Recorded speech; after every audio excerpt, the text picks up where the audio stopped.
আসসালামু আলাইকুম। চলে আসলাম সাধারণ জ্ঞানের নতুন আরেকটি ভিডিও নিয়ে। আজকে আমরা আলোচনা করব সাধারণ জিকে ইন্টারন্যাশনাল পার্টি, যেখান থেকে প্রত্যেকবারই কিছু না কিছু কোশ্চেন আসে মেডিকেল অ্যাডমিশন সহ বিভিন্ন অ্যাডমিশন টেস্টে। তো চলো শুরু করা যাক। প্রথমে আমরা গুরুত্বপূর্ণ কিছু বাসভবন নিয়ে আলোচনা করব, অর্থাৎ বিভিন্ন ব্যক্তির বিভিন্ন অঙ্গসংস্থানের যে বাসভবনগুলো আছে এবং সেটি কোথায় অবস্থিত। তো প্রথমে আমরা আসি হোয়াইট হাউস। হোয়াইট হাউস কিন্তু খুবই গুরুত্বপূর্ণ। বিভিন্ন নিউজে তোমরা দেখো হোয়াইট হাউস হচ্ছে ওয়াশিংটন ডিসিতে অবস্থিত এবং এটি যুক্তরাষ্ট্রের প্রেসিডেন্টের সরকারি বাসভবন। অর্থাৎ যুক্তরাষ্ট্রের বর্তমান প্রেসিডেন্ট হচ্ছে ডোনাল্ড ট্রাম্প। উনি বর্তমানে যেই জায়গায় থাকেন ওই জায়গার নাম হোয়াইট হাউস। বিভিন্ন সংবাদে কিন্তু দেখো যে হোয়াইট হাউস থেকে এই ডিসিশন আসলো। তো হোয়াইট হাউস হচ্ছে আমেরিকার প্রেসিডেন্টের সরকারি বাসভবন, আর আমেরিকার রাজধানী তো ওয়াশিংটন ডিসি, এই জন্য এটি ওয়াশিংটন ডিসিতে অবস্থিত। এবার সব পেন্টাগন। পেন্টাগনও কিন্তু তোমরা শুনে থাকবে, এটা হচ্ছে মার্কিন সামরিক যেই প্রতিরক্ষা আছে, এর হেডকোয়ার্টারটা পেন্টাগন। পেন্টাগন হচ্ছে এই যে মার্কিন প্রতিরক্ষা বিভাগের সদর দপ্তর, অর্থাৎ এখান থেকেই আমেরিকার যত ডিফেন্স নিয়ন্ত্রণ হয় পেন্টাগন থেকে, এবং এটির অবস্থান হচ্ছে ভার্জিনিয়াতে। দেখো, দশ 10 নং ডাউনিং স্ট্রিট, এটি হচ্ছে যুক্তরাজ্যের প্রধানমন্ত্রীর সরকারি বাসভবন। যুক্তরাষ্ট্রের প্রেসিডেন্টের ওয়াশিংটন ডিসি, আর যুক্তরাজ্য অর্থাৎ ইংল্যান্ডের প্রধানমন্ত্রীর সরকারি বাসভবন হচ্ছে 10 নং ডাউনিং স্ট্রিট। এটা অবস্থিত লন্ডনে। এই যে লন্ডনে 10 নং ডাউনিং স্ট্রিট। এবার দেখো হোয়াইট হলও কিন্তু লন্ডনে অবস্থিত এবং এটা হচ্ছে ব্রিটিশ সরকারের প্রশাসনিক কার্যালয়। মানে এখানে ব্রিটিশ সরকার যত প্রশাসনিক সিদ্ধান্ত বা সকল কাজ হয় এই হোয়াইট হলে। এবার আসো বাকিংহাম প্যালেস। বাকিংহাম প্যালেসটা হচ্ছে যুক্তরাজ্যের রাজা রানীর সরকারি বাসভবন। তোমরা জানো যে ইংল্যান্ডে এখনও রাজা রানী প্রথা আছে, যুগ যুগ ধরে চলে যাচ্ছে, যে রাজা ও রানী যেখানে থাকে সেই জায়গার নাম হচ্ছে বাকিংহাম প্যালেস।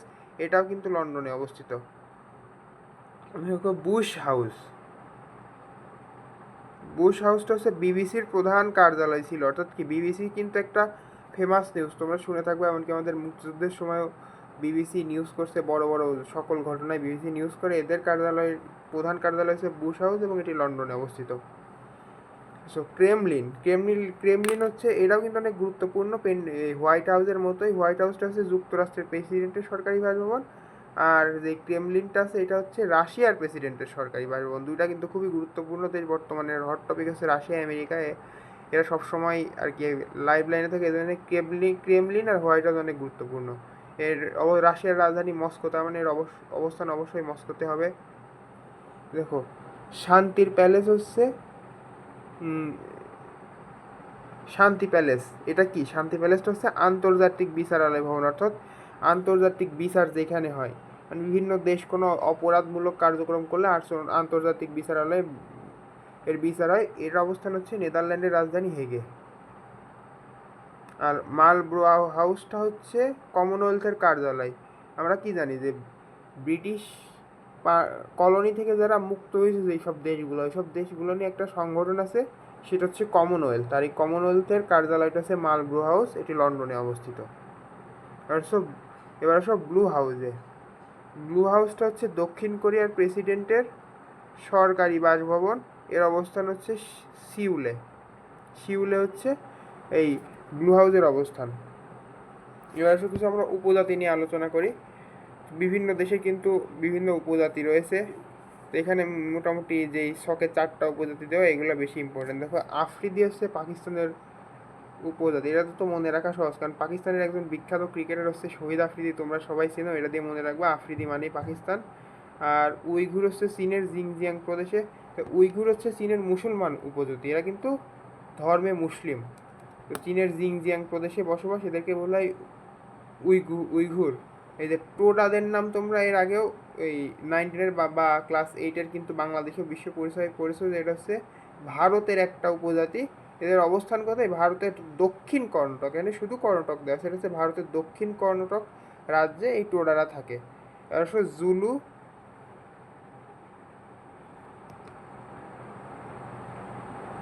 জুলু বা হটেনটট মানে একই, এই জুলুরই 2টা নাম। এরা হচ্ছে দক্ষিণ আফ্রিকার উপজাতি। তাহলে জুলু কোন দেশের উপজাতি? জুলু হচ্ছে দক্ষিণ আফ্রিকার উপজাতি। তো এই 4টা পড়বা। এই যে পৃথিবীর সর্বাপেক্ষা খর্বাকার জাতি কিন্তু পিগমি। তাহলে পৃথিবীর সর্বাপেক্ষা খর্বাকার জাতি হচ্ছে পিগমি। আর যুক্তরাষ্ট্রের আদিবাসীদের বলা হয় রেড ইন্ডিয়ান। তো ইন্ডিয়ান টার্মটা তোমরা অনেক জায়গায় দেখবে, যুক্তরাষ্ট্র থাকলে রেড ইন্ডিয়ান এই টার্মটা বিভিন্ন জায়গায় ইউজ করা। এরা হচ্ছে যুক্তরাষ্ট্রের প্রথম আদিবাসী। অর্থাৎ এখন যারা থাকে এদের আগেও একটা দল থাকতো, যারা মানে সভ্যতার পূর্বের থেকেই যারা যুক্তরাষ্ট্রে থাকে ওরা হচ্ছে রেড ইন্ডিয়ান। এই টার্মটার সাথে তোমরা পরিচিত হয়ে থাকবা। এবার সব বিশ্বযুদ্ধ। বিশ্বযুদ্ধ কিন্তু খুবই গুরুত্বপূর্ণ একটা বিষয়, এবং ইন্টারন্যাশনাল থেকে কোশ্চেন আসলে বিশ্বযুদ্ধ থেকে কোশ্চেন থাকাটা অস্বাভাবিক কিছু না, বরং চলে আসতে পারে যে কোনো সময়। তো আমরা কি জানি, বিশ্বযুদ্ধ কিন্তু দুইটা হয়েছিল, একটা হচ্ছে প্রথম বিশ্বযুদ্ধ, একটা হচ্ছে দ্বিতীয় বিশ্বযুদ্ধ। দেখো, প্রথম বিশ্বযুদ্ধ শুরু হয় হচ্ছে 28 জুলাই 1914। তারিখটাও তো একটা ইম্পর্টেন্ট না, তবে সাল। প্রথম বিশ্বযুদ্ধের ডিউরেশন হচ্ছে 1914 থেকে 1918। এই যে দেখো, প্রথম বিশ্বযুদ্ধ শেষ হয় 11 নভেম্বর 1918। এবং প্রথম বিশ্বযুদ্ধের পর ভার্সাই চুক্তি স্বাক্ষরিত হয় 28 জুন 1919। তোমরা ভার্সাই চুক্তি এটা মনে রাখবা যে 1919। ভার্সাই চুক্তি কিন্তু দুইটা হয়, একটা হচ্ছে প্রথম, একটা দ্বিতীয় ভার্সাই চুক্তি। প্রথম বিশ্বযুদ্ধের পরিসমাপ্তি এটা কিন্তু দ্বিতীয় ভার্সাই চুক্তি। আর প্রথম ভার্সাই চুক্তি কখনোই, যখন প্রথম ভার্সাই চুক্তির মাধ্যমে আমেরিকা স্বাধীনতা লাভ করে, এটা হচ্ছে গুরুত্বপূর্ণ। বিখ্যাত ওয়াটারলু এর যুদ্ধক্ষেত্র হচ্ছে বেলজিয়ামে অবস্থিত। স্ট্যাচু অফ পিস এটা জাপানের নাগাসাকিতে অবস্থিত। ওই যে আমেরিকা জাপানের হিরোশিমা নাগাসাকিতে বোমা মারে, তো এই বোমা মারার পরে ওই জায়গায় একটা স্মৃতি স্থাপন করার জন্য স্ট্যাচু অফ পিসটা প্রতিষ্ঠা করা হয়। এই দেখো, এখানে যদি বলে কর্নার স্টোন অফ পিস, তাহলে কিন্তু আবার জাপানের ওকিনাওয়াতে। দেখো, স্ট্যাচু অফ পিস বললে নাগাসাকি, কিন্তু কর্নার স্টোন অফ পিস বললে ওকিনাওয়াত। এটা একটু খেয়াল রাখবা। তাহলে দ্বিতীয় বিশ্বযুদ্ধের সূত্রপাত ঘটে কিন্তু 1 সেপ্টেম্বর 1939। দ্বিতীয় বিশ্বযুদ্ধের ডিউরেশন কিন্তু জানা লাগবে। এটা হচ্ছে 1939 থেকে 1945 সাল পর্যন্ত দ্বিতীয় বিশ্বযুদ্ধ চলমান ছিল। তো দ্বিতীয় বিশ্বযুদ্ধের সূত্রপাত কবে হয়? 1 সেপ্টেম্বর 1939 সালে। এখানে কিন্তু দ্বিতীয় বিশ্বযুদ্ধে প্রথমে আমেরিকা ইনভলভ ছিল না। আমেরিকা কখন ইনভলভ হয়? 1941 সালের শেষ থেকে। দেখো, 1941 সালের 7ই ডিসেম্বর জাপান হচ্ছে যুক্তরাষ্ট্রের নৌঘাঁটি পার্ল হারবার আক্রমণ করে। এর মাধ্যমে আমেরিকাও সরাসরি দ্বিতীয় বিশ্বযুদ্ধে চলে আসে, যে জাপান যেহেতু পার্ল হারবার আক্রমণ করলো। এই যে অক্ষশক্তি মিত্রশক্তি পড়বে, অক্ষশক্তি ছিল কিন্তু জাপান জার্মানি, আর মিত্রশক্তি যদি বলো তাহলে রাশিয়া, তারপরে আমেরিকা, ইংল্যান্ড, এরা ছিল হচ্ছে মিত্রশক্তির দেশ। তো আমেরিকা মিত্রশক্তির সাথে যুক্ত হয় 7ই ডিসেম্বর 1941 সালে, কারণ জাপান সরাসরি আমেরিকার যে পার্ল হারবার বিমান ঘাঁটি এটি আক্রমণ করে। এই যে এর প্রতিশোধ নেওয়ার জন্যই মেনলি আমেরিকা হচ্ছে জাপানে বোমা মারে, এই যে আক্রমণ করছে। আরেকটা কারণ ছিল যে জাপান দ্রুত বোমা জাপান যেহেতু দ্রুত যুদ্ধ বন্ধ করে দেয়, এই জন্য আমেরিকা বোমা মারে। এই বোমা মারার নির্দেশ দেন কিন্তু হিরোশিমা ও নাগাসাকিতে পারমাণবিক বোমা মারার নির্দেশ দেন হেনরি এস ট্রুম্যান। ট্রুম্যান হচ্ছে আমেরিকার প্রেসিডেন্ট ছিলেন। তো যুদ্ধের সময় কিন্তু আমেরিকার প্রেসিডেন্ট দুইজন ছিল, প্রথম দিকে ছিল রুজভেল্ট, পরের দিকে ছিল ট্রুম্যান। এই ট্রুম্যান এসে হচ্ছে বোমা মারার নির্দেশটা দেয়। এই যে এবার দেখো, বোমা যে হিরোশিমাতে নিক্ষিপ্ত বোমার নাম কি, আর নাগাসাকিতে নিক্ষিপ্ত বোমার নাম কি, এটা চলে আসতে পারে। তাই হিরোশিমাতে নিক্ষিপ্ত বোমা হচ্ছে লিটল বয়, যেটা 6 আগস্ট। আর নাগাসাকিতে নিক্ষিপ্ত বোমা হচ্ছে ফ্যাটম্যান, যেটা 9 আগস্ট। এটা মনে রাখবা, নাগাসাকি নয়, এটা দিয়ে মনে রাখবা। ডি-ডে হচ্ছে জার্মান দখলমুক্ত অভিযান নামে পরিচিত। অর্থাৎ জার্মান যে এলাকাগুলো দখল করছে মিত্রশক্তির, ওই এলাকা ফিরায় আনার জন্য মিত্রশক্তির দেশগুলো ডি-ডে অভিযান পরিচালনা করে। এটি সংগঠিত হয় 6 জুন 1944 সালে। 1944 সালে 6 জুন ডি-ডে পরিচালিত হয়। এবার অন্যান্য যুদ্ধে আসি। এখানে কিন্তু বিভিন্ন যুদ্ধ আছে, তার মধ্যে কিছু কিছু যুদ্ধ খুবই গুরুত্বপূর্ণ। কোরীয় যুদ্ধ হয় 1950 থেকে 53 সাল পর্যন্ত। শুধু মনে রাখবা, উত্তর কোরিয়া দক্ষিণ কোরিয়া। ভিয়েতনাম যুদ্ধ, উত্তর দক্ষিণ ভিয়েতনাম, 1956 সালে যুদ্ধ শুরু হয়। পাক ভারত যুদ্ধটা কিন্তু বেশ ইম্পর্টেন্ট। এখন পর্যন্ত 4টা পাক ভারত যুদ্ধ হয়েছে, এইখান থেকে কোশ্চেন আসতে পারে। প্রথমটা হয় 1948 সালে, যেটা কিন্তু কাশ্মীরকে কেন্দ্র করে হয়, যে কাশ্মীর ভাগাভাগি নিয়ে। এর মাধ্যমে যে জম্মু কাশ্মীর আজাদি কাশ্মীর সৃষ্টি হয়, এবং আজাদি কাশ্মীর পাকিস্তানের, জম্মু কাশ্মীর ভারতের। 1965 সালের দ্বিতীয় পাক ভারত যুদ্ধ হয়। 1971 সালে এটা কিন্তু আমাদেরই মুক্তিযুদ্ধ। আর 1999 সালে যেটা, এটাকে বলে কার্গিল যুদ্ধ। কার্গিল নিয়ে মারামারি হয়, আর মোট 4বার পাক ভারত যুদ্ধ হয়। 4টা সাল ইম্পর্টেন্ট, তোমরা অবশ্যই 4টা সাল মুখস্থ রাখবে। পারে যে 1965 সালে দ্বিতীয় পাক ভারত যুদ্ধ, এটা আসতে পারে 65 সালের যুদ্ধ কততম, এটা হচ্ছে দ্বিতীয় পাক ভারত যুদ্ধ যুদ্ধের। এবং এই 1965 সালের যুদ্ধের সমাপ্তি ঘটে হচ্ছে তশখন চুক্তির মাধ্যমে। তশখন হচ্ছে তাশখন চুক্তির মাধ্যমে। দ্বিতীয় পাক ভারত যুদ্ধ যেটা 1965 সালে হয়, এটা হচ্ছে তাশখন চুক্তির মাধ্যমে। তাশখন কিন্তু উজবেকিস্তানের রাজধানী। 1971 সালে তৃতীয় পাক ভারত যুদ্ধের সমাপ্তি ঘটে। এটা কিন্তু আলটিমেটলি আমাদের বাংলাদেশের মুক্তিযুদ্ধই, এবং এরপরে 1972 সালে সিমলা চুক্তির মাধ্যমে, অর্থাৎ এই যুদ্ধ তো হলো, এরপরে 1972 সালে একটা সিমলা চুক্তি নামে একটা চুক্তি হয় আমাদের মুক্তিযুদ্ধকে কেন্দ্র করে ভারত ও পাকিস্তানের মধ্যে। এবার দেখো আরব ইসরায়েল যুদ্ধ। আরব ইসরায়েল যুদ্ধটাও কিন্তু বেশ ইম্পর্টেন্ট, কারণ এটা বর্তমানে হট টপিক। বর্তমানে কিন্তু ফিলিস্তিনে গত 2 বছর যাবৎ হামাস ও ইসরায়েলের মধ্যে যুদ্ধ চলছে, তো এখান থেকে কোশ্চেন আসাটা খুবই গুরুত্বপূর্ণ একটা বিষয়। আরব ইসরায়েল যুদ্ধ কিন্তু পাক ভারত যুদ্ধের মতো 4বার হয়। 1948 সালে প্রথম আরব ইসরায়েল যুদ্ধ হয়, এর মাধ্যমে হচ্ছে ইসরায়েল রাষ্ট্রের প্রতিষ্ঠা হয়। ইসরায়েল রাষ্ট্রের ভিত কিন্তু হয় বেলফোর ঘোষণার মাধ্যমে। 1917 সালে ইংল্যান্ডের তৎকালীন প্রধানমন্ত্রী চার্লস বেলফোর ঘোষণা দেন যে আরব ভূখণ্ডে একটি ইহুদি রাষ্ট্র প্রতিষ্ঠা। এখান থেকেই মিলে ঝামেলা শুরু। এরপরে আরও 3বার হয়েছে দ্বিতীয়, তৃতীয়, চতুর্থ আরব ইসরায়েল যুদ্ধ। দ্বিতীয়টা হয় 1956 সালে, তৃতীয়টা হয় 1967 সালে, এবং চতুর্থ আরব ইসরায়েল যুদ্ধ হয় 1973 সালে। এবং এই চতুর্থ আরব ইসরায়েল যুদ্ধে কিন্তু বাংলাদেশ তখন সদ্য স্বাধীনতাপ্রাপ্ত দেশ ছিল, এবং এরা হচ্ছে একটা মেডিকেল টিমও পাঠায়। এখানে আছে শতবর্ষব্যাপী যুদ্ধ। শতবর্ষব্যাপী যুদ্ধ হয় কিন্তু ইংল্যান্ড ও ফ্রান্সের মধ্যে। এটি হয় 1337 থেকে 1453 সাল পর্যন্ত। মোট 116 বছরব্যাপী যুদ্ধ হয়, যা 100 ইয়ার্স ওয়ার নামে পরিচিত। দেখো কিছু বিরোধপূর্ণ অঞ্চল আছে, এই বিরোধপূর্ণ অঞ্চলগুলো অবশ্যই জানা লাগবে। প্রথমে এসো জেরুজালেমে। এই যে জেরুজালেম একটা বিরোধপূর্ণ অঞ্চল, তোমরা জানো যে এটা হচ্ছে ফিলিস্তিনেরও রাজধানী, আবার ইসরায়েলও রাজধানী হিসেবে ঘোষণা করছে। তো এটা হচ্ছে ফিলিস্তিন ও ইসরায়েল এই দুই দেশের মধ্যে বিরোধপূর্ণ অঞ্চল হচ্ছে জেরুজালেম। এবার আসো নাগার্নো কারাবাখ। নাগার্নো কারাবাখটা হচ্ছে আর্মেনিয়া ও আজারবাইজানের মধ্যে বিরোধপূর্ণ অঞ্চল। নিউমুর দ্বীপ, পূর্বাসা বা দক্ষিণ তালপট্টি দ্বীপ। দক্ষিণ তালপট্টি দ্বীপ কিন্তু এটা অনেক আগেই এটা আবিষ্কৃত হয়, এবং 2010 সালে তলিয়ে গেছে, যা হচ্ছে সাতক্ষীরার হারিয়াভাঙা নদীর মোহনায় ছিল। এটা কিন্তু বাংলাদেশ ও ভারতের মধ্যে একমাত্র বিরোধপূর্ণ দ্বীপ। এবার সব গোলান মালভূমি। গোলান মালভূমি যে সিরিয়া ও ইসরায়েলের মধ্যে সবথেকে বিরোধপূর্ণ অঞ্চল, এবং তৃতীয় আরব ইসরায়েল যুদ্ধে ইসরায়েল সিরিয়ার কাছ থেকে এই গোলান মালভূমি দখল করে নেয়। যেটা নিয়ে এখনও ইসরায়েল সিরিয়ার মধ্যে ঝামেলা হচ্ছে। সাত ইল আরব। সাত ইল আরব হচ্ছে ইরাক ইরানের মধ্যে বিরোধপূর্ণ অঞ্চল। এই যে আরব মানেই তো ইরাক ইরান, এটা হচ্ছে কমন। আর মংডু তো জানো মায়ানমারের একটা অঞ্চল, এটা হচ্ছে বাংলাদেশেও মায়ানমারের এই মংডু নিয়ে মেনলি মায়ানমারের দখলে আছে, মাঝে মাঝে বাংলাদেশেও মায়ানমারের মধ্যে একটা বিরোধপূর্ণ অঞ্চল হচ্ছে এই মংডু। বিভিন্ন বিপ্লব নিয়ে আমাদের জানা লাগবে। প্রথমে রুশ বিপ্লব। রুশ বিপ্লবের নেতা কিন্তু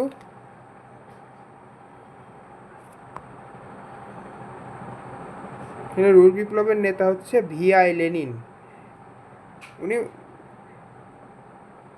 এটি 1917 সালের 25 অক্টোবর এই রুশ বিপ্লব, বলশেভিক বিপ্লব বা অক্টোবর বিপ্লব সংঘটিত হয়। তিনটা কিন্তু একই, রুশ বিপ্লব, বলশেভিক বা অক্টোবর বিপ্লব। অনেক সময় নভেম্বর বিপ্লবও থাকে, এটাও রুশ বিপ্লব। রুশ বিপ্লব হয় 2003 সালে, এটা হচ্ছে জর্জিয়াতে হয়। এই গোলাপকে কেন্দ্র করে হয়, এই জন্য এর নাম হচ্ছে রুশ বিপ্লব। 2003 সালে সাংস্কৃতিক বিপ্লব হয়, এটা চীনে মাও সেতুং সাংস্কৃতিক বিপ্লবের সূচনা করেন 1965 সালে, এবং এটি হয় চীনের তিয়ানআনমেন স্কোয়ারে। আরব বসন্ত 2011 সালে শুরু হয়েছে, এবং এটি 4টি ভাগে বিভক্ত। আরব বসন্তের মাধ্যমে কিন্তু আরবের সকল যে স্বৈর শাসক আছে তাদের হচ্ছে পতন ঘটে, এবং সর্বশেষ পতন ঘটে কিন্তু বাশার আল আসাদ সিরিয়ার প্রেসিডেন্টের। দেখো জেসমিন বিপ্লব কিন্তু টিউনিশিয়ায়, মানে এখানে কোন বিপ্লবে কোন প্রেসিডেন্ট উৎখাত হয়েছে এই জিনিসটা অবশ্যই জানা লাগবে। জেসমিন বিপ্লব শুরু হয় টিউনিশিয়ায়, এবং এই বিপ্লবের মাধ্যমে উৎখাত হয়েছিলেন প্রেসিডেন্ট বেন আলী। টিউনিশিয়ার প্রেসিডেন্ট ছিলেন বেন আলী, ইনি জেসমিন বিপ্লবে উৎখাত হন। এবার নীল বিপ্লব হচ্ছে মিশরের যে দীর্ঘদিন ক্ষমতায় ছিলেন একজন প্রেসিডেন্ট, তার নাম হোসনি মুবারক, ওনাকে উৎখাত করা হয় এই নীল বিপ্লবের মাধ্যমে। দেখো লিবিয়ান বিপ্লব যেটা, এখানে কিন্তু লিবিয়ার প্রেসিডেন্ট মুহাম্মদ গাদ্দাফিকে ক্ষমতাচ্যুত করার জন্য এই বিপ্লব হয় এবং এটি 17ই ফেব্রুয়ারি হয়। তারিখটাও তো একটা ইম্পর্টেন্ট না, এটা লিবিয়ান বিপ্লব নামে পরিচিত এবং গাদ্দাফি কিন্তু ক্ষমতায় ছিলেন 42 বছর। এবং ইয়েমেনের বিপ্লব আছে, ইয়েমেনের বিপ্লবে কিন্তু ইয়েমেনের প্রেসিডেন্ট আবদুল্লাহ সালেহ সরকারেরও পতন ঘটে ইয়েমেন বিপ্লবে। আর সর্বশেষ কার পতন ঘটে? সিরিয়ার প্রেসিডেন্ট বাশার আল আসাদের।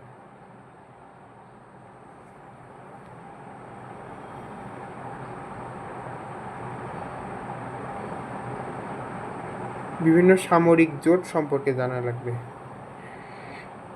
এখানে দেখো সামরিক জোট একটাই দিয়ে আছে, সেটা হচ্ছে ন্যাটো। তো ন্যাটো কিন্তু এটা একটা গুরুত্বপূর্ণ সামরিক জোট, কারণ এটা পশ্চিমাদের নিয়ে গঠিত এবং এরা কিন্তু বিভিন্ন ঝামেলা মারামারি যুদ্ধের সাথে জড়িত।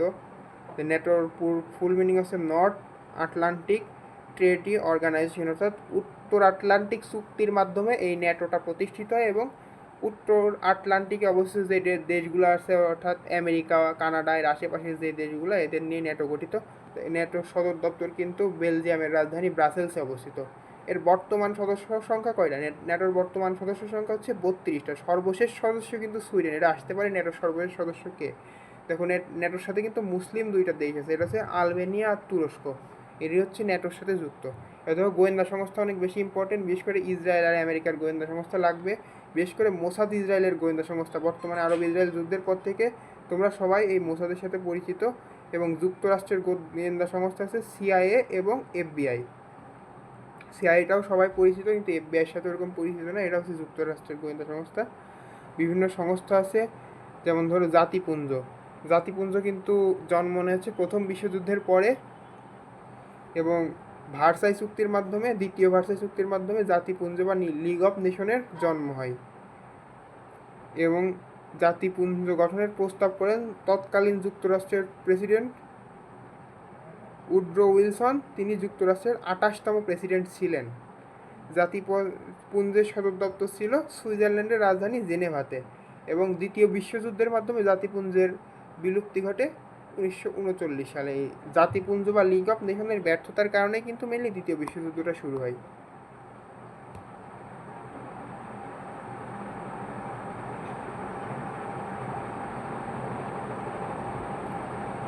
এবার জাতিসংঘ, যে জাতিপুঞ্জ তো ফেল করলো, জাতিপুঞ্জ ফেল করার কারণে দ্বিতীয় বিশ্বযুদ্ধ হলো।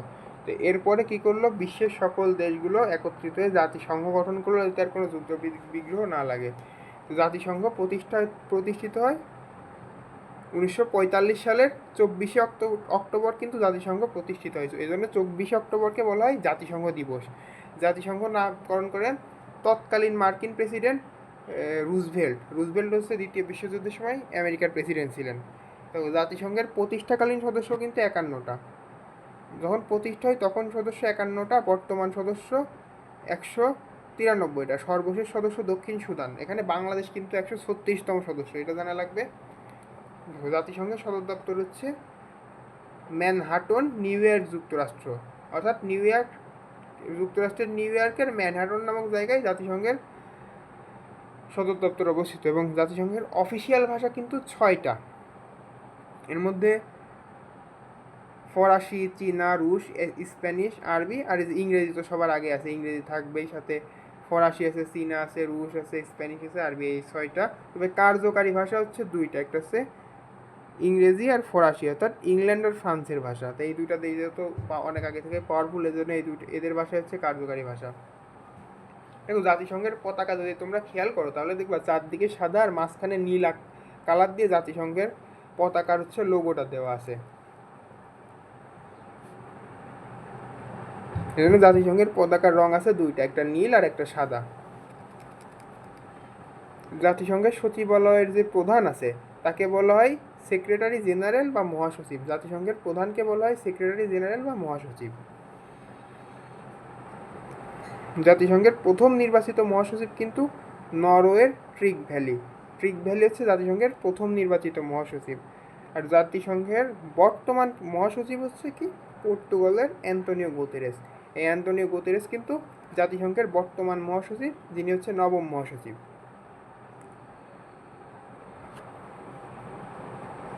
দেখো 1945 সালে তো জাতিসংঘ গঠন করা হলো, তাহলে 1945 সালের 26শে জুন 50টি দেশের উপস্থিতিতে প্রতিনিধিরা সান ফ্রান্সিসকোতে 111টি ধারা সম্মেলনের যে 111টি ধারা থাকে জাতিসংঘের যে সনদ স্বাক্ষর করে, এতে 111টি ধারা 1945 সালে 26শে জুন 50টি দেশ স্বাক্ষর করে সান ফ্রান্সিসকোতে, এবং 51তম দেশ হিসেবে পোল্যান্ড স্বাক্ষর করে। পোল্যান্ড ছিল কিন্তু পরের দিন স্বাক্ষর করছে, জন্য 51তম দেশ ওর পরের দিন পোল্যান্ড হচ্ছে স্বাক্ষর করে।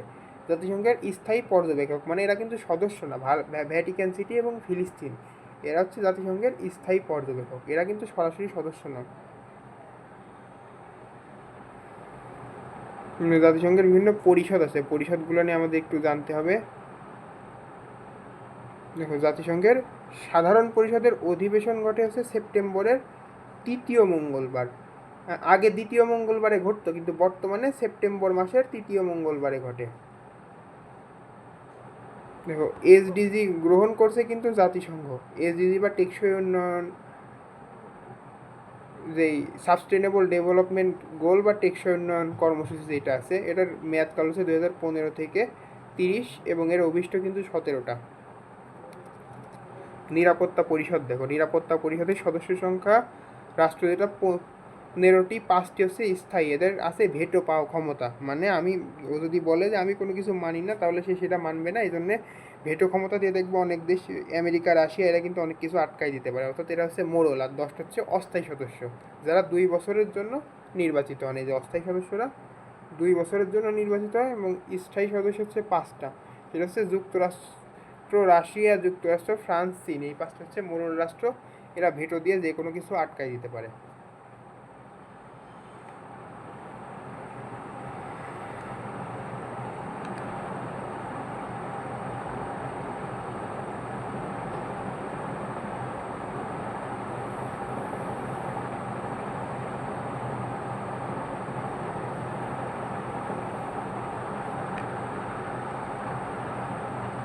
এবার আসি সচিবালয়। দেখো, জাতিসংঘের প্রধান প্রশাসনিক কর্মকর্তা কিন্তু মহাসচিব। বিমান দুর্ঘটনায় জাতিসংঘের একজন মহাসচিব নিহত হন, তার নাম হচ্ছে দ্যাগ হ্যামারশোল্ড, এবং তিনি মহাসচিব, মানে জাতিসংঘের প্রথম মহাসচিব হিসেবে কিন্তু শান্তিতে নোবেল পুরস্কার পান 1961 সালে। এই দ্যাগ হ্যামারশোল্ডই কিন্তু 1961 সালে শান্তিতে নোবেল পুরস্কার পান জাতিসংঘের প্রথম মহাসচিব হিসেবে। এবং দ্বিতীয় এরপরে আরও একজন মহাসচিব নোবেল পুরস্কার পান, তিনি হচ্ছেন কফি আনান 2001 সালে, এবং ওই কফি আনানের বাড়ি হচ্ছে ঘানাতে। এশিয়া হতে নির্বাচিত প্রথম মহাসচিব কিন্তু উথান্টের বাড়ি হচ্ছে মায়ানমারে। ইনি কিন্তু মুক্তিযুদ্ধকালীন সময় জাতিসংঘের মহাসচিব ছিলেন, এই উথান্ট, যার বাড়ি কোথায়, মায়ানমারে।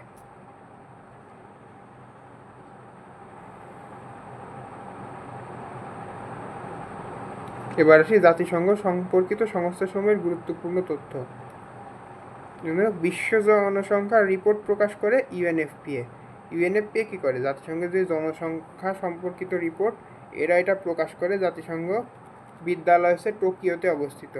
জাতিসংঘ বিশ্ববিদ্যালয় হবে, জাতিসংঘ বিশ্ববিদ্যালয় জাপানের টোকিওতে অবস্থিত। এখানে একটু প্রিন্ট মিস্টেক হয়েছে। এটা 1973 সালে প্রতিষ্ঠিত হয়। নারীর প্রতি সকল বৈষম্য সনদ, যেটাকে সংক্ষেপে বলা হয় সিডো সনদ, এটি গৃহীত হয় কিন্তু 1979 সালে, যে নারীর প্রতি বৈষম্য বিলোপ বা সিডো সনদ 1979 সাল। জাতিসংঘ সমুদ্র আইন বা আনক্লোজ স্বাক্ষরিত হয় 1982 সালে, যে মানব উন্নয়ন সূচকের ধারণাটি উদ্বোধন করেন এনডিপি। এবং জাতিসংঘ শরণার্থী দিবস হচ্ছে 20 জুন, তারিখটা বেশ ইম্পর্টেন্ট, চলে আসতে পারে। আর নিহতদের জন্য যেই পদক, সেটা হচ্ছে দ্যাগ হ্যামারশোল্ড মেডেল, যে উনি মহাসচিব থাকা অবস্থায় বিমান দুর্ঘটনায় মারা যান, এই জন্যেই ওনার সম্মানার্থে নিহতদের জন্য এই দ্যাগ হ্যামারশোল্ড মেডেলটা চালু করা হয়।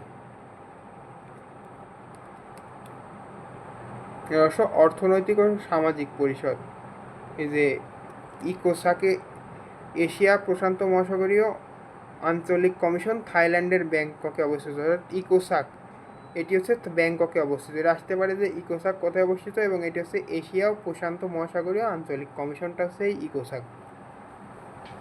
দেখো আন্তর্জাতিক আদালত, এটা অনেক গুরুত্বপূর্ণ একটা টপিক।